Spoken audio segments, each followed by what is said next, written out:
Oh, wow. That's amazing. Like, it's the makeover. Well, Mako-over. Sorry. That's great.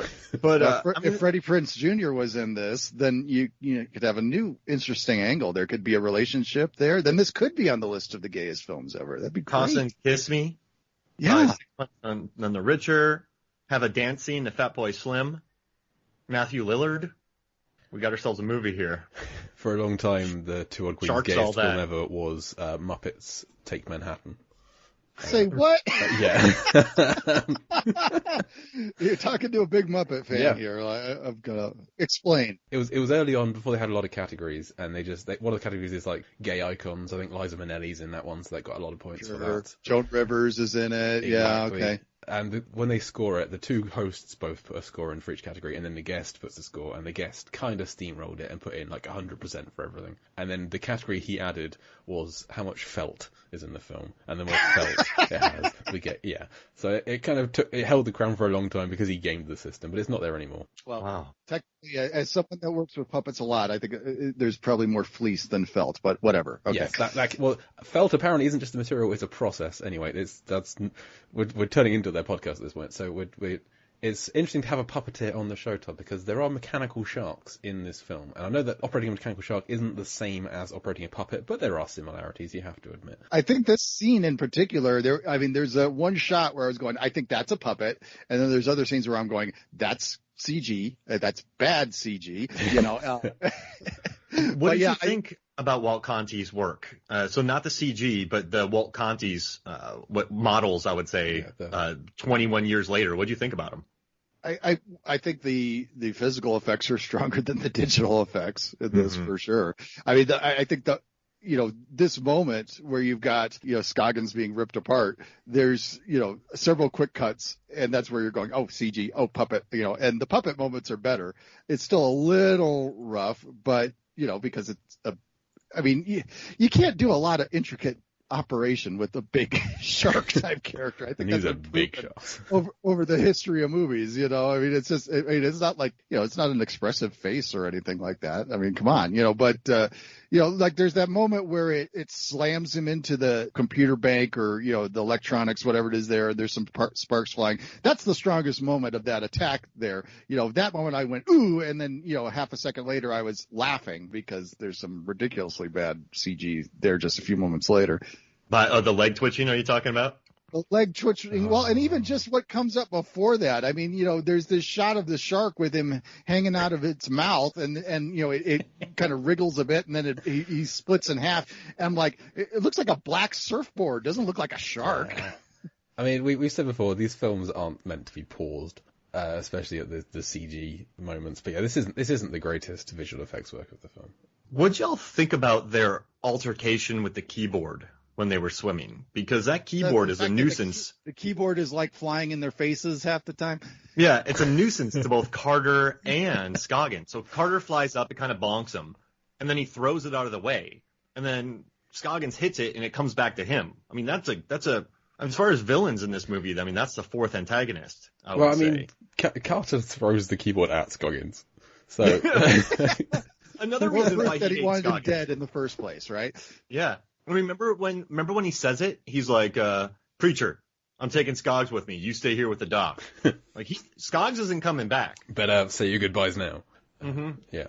I think Carter, he said in an earlier chapter, like, one of your monitors is blocking the way to Scoggins. So like the keyboard is part of the monitor as far as he's concerned. So he's throwing that at Scoggins, like, "This is your stuff. Get out of my way. Get out of my face." Like, he's blaming Scoggins for being in the way because it's his stuff. It's poetic justice, then, you're saying. It's, that the technology guy is partially done in by the technology. And he's smushed against the bank of it as well. Smush is a great word. Yeah, it's all I can think of here, because this giant shark is just rubbing Scoggins' carcass against this wall of tech, whatever it is, smushing him. Yeah. All right, so let's think about this. In the beginning, when Carter approaches Scoggins, he's like, "Hey, Scoggins, did you leave the gate open?" So he blames him for the shark escaping. And then Scoggins makes fun of him for missing shots. But Carter is kind of annoyed because it took two to really take him down. And so he's angry at him already for that. So then you have that, and then you have more shenanigans with Rappaport. His stuff is in the way. all of these kind of issues. He sort of has his breakdown. He's looking at Rappaport as kind of dead weight, so he wants to get rid of him. Yeah, and like Scoggins had a breakdown after Russell died, and he just, I'm just gonna sit here, and so Carter had to like convince him to get this far at least. He knows like beyond this point, he knows they've only got 3 life jackets and fire extinguishers for a future scene, and there's 4 people alive at this point. Yeah, you've got to lose someone. And he's hoping, like, listen, sharks can only eat so much, and so he's hoping that the shark gorges himself on Scoggs, which might make it more docile, maybe get a cramp when it's swimming later. I don't know if sharks cramp. It's a great thing to research. But, yeah, so he's thinking, maybe if I stuff Scoggins into this shark, it won't be so hungry to kill us.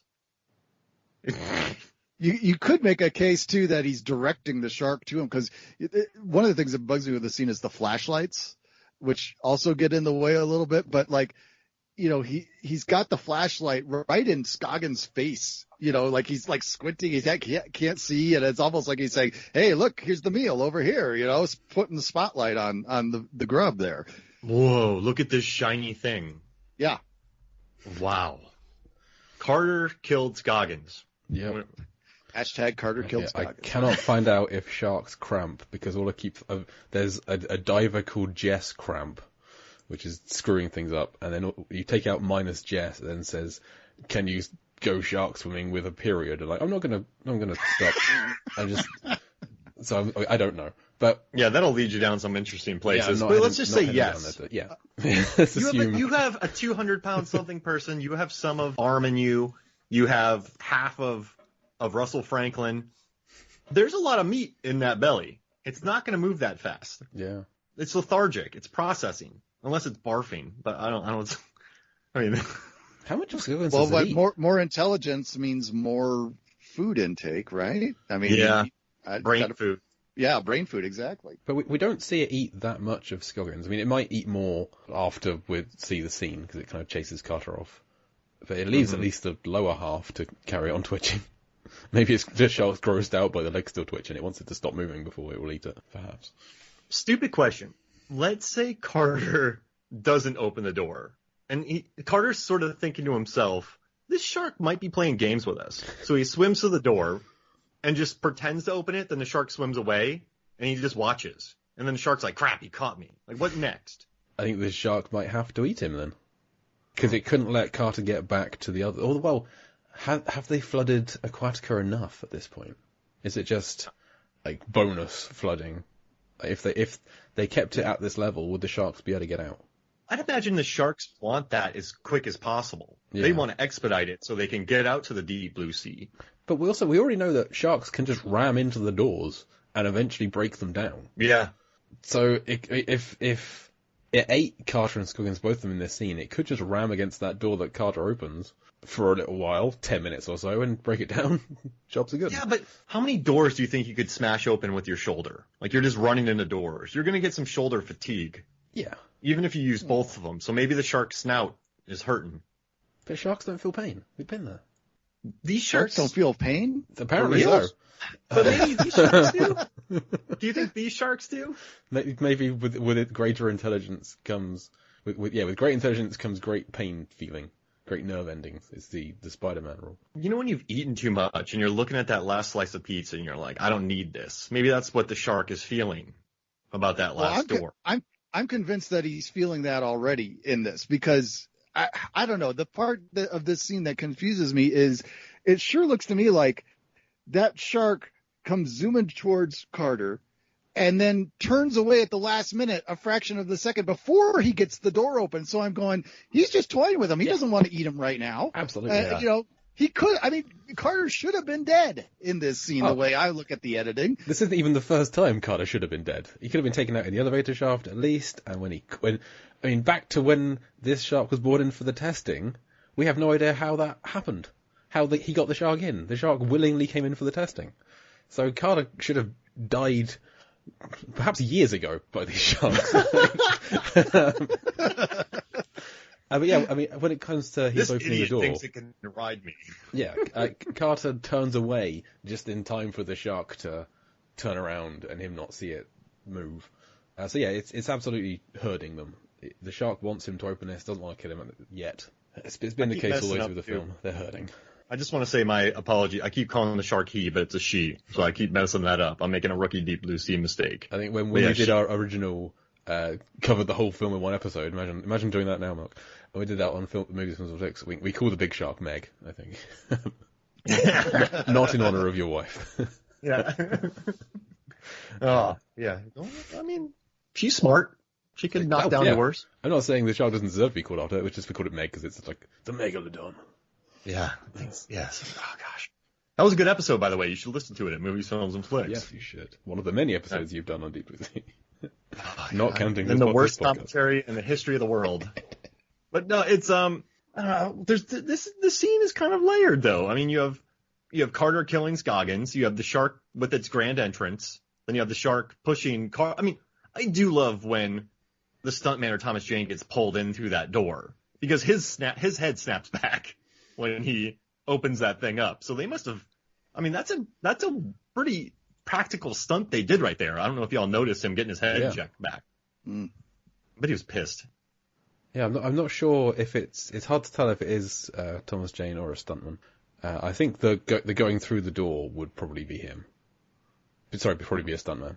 Like with the scene where the water's being chucked through and it's just someone sliding. Although they are sliding, so it could be Thomas Jane. They're not walking. I mean, stuntmen are known to be able to walk often. Thomas Jane, not so much in this film. Just sliding all over the place. So I was reading this interview. I found this interview from 1999, and I love what Rennie Harlan had to say about it. He said, "Nobody has seen sharks in living rooms, bedrooms, and kitchens before." It's kind of nice that he thought about that, right?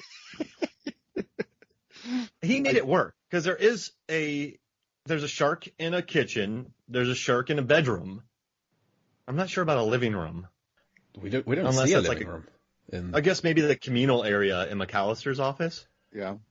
I mean, now it's in a lab. Like you have, I think it's interesting that Harlan found a way to get a shark in a kitchen, and we've never just been like, this is a shark attacking somebody in a kitchen.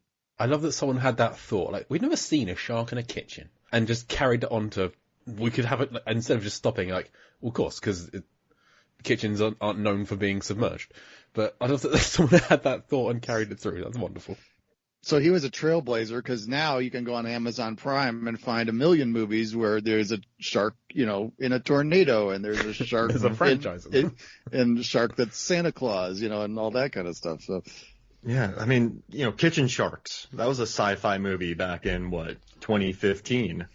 Mario Lopez, Melissa Joan Hart. Of course, Saturday Night Live was the real trailblazer because they were there. The land shark thing on, that was like the first season of Saturday Night Live, I think, Oh, Andy Graham. It was wonderful. Oh, wow. Yeah.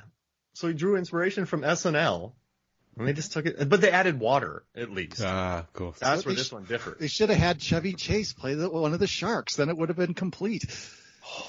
Chevy Chase is a shark. I mean, he did originally voice one of them, but they had to cut that because they couldn't. Yeah. He was doing all three, but he wasn't doing a different voice for each one. It just got confusing. Holiday Road. He comes in and says, "Can I borrow your towel for a sec? My car just hit a water buffalo." He gets stuck in a roundabout on a jet ski and just keeps going around. Big Ben, Parliament. Just keeps zooming around. Roundabouts aren't that difficult. I've never liked that yes, European they are, vacation. Jay. They're fine. They're totally easy. Difficult. No, they're not. If you're thinking about them, they're fine. But if you're just sort of zipping around, then you're like, oh my goodness. How are you not thinking about where you're driving when you're driving? Happens all the time. I just blank out and I'm there. I was in, where was I? Springfield, Massachusetts once. And they've got those dumb things out there. And I got lost. I was supposed to take the second turn off of the roundabout. I took the third one, and I'm driving along, and I'm like going along a river, and I'm going, I'm not supposed to be along a river. And I'd turn around and go back and finally got to the place where I was going, met up with the guy that I was supposed to meet up with. And I said, somebody needs to tell the people that plan the roads out here that we won the revolution. I mean, come on. This is ridiculous. To be fair, roundabouts in America are horrible because people, go the wrong way around. It's like, people, there's no yielding. It's just going there's the people going, let's say there's north and south, east and west. It's just the people going south and north blasting through it. and the people going east and west are waiting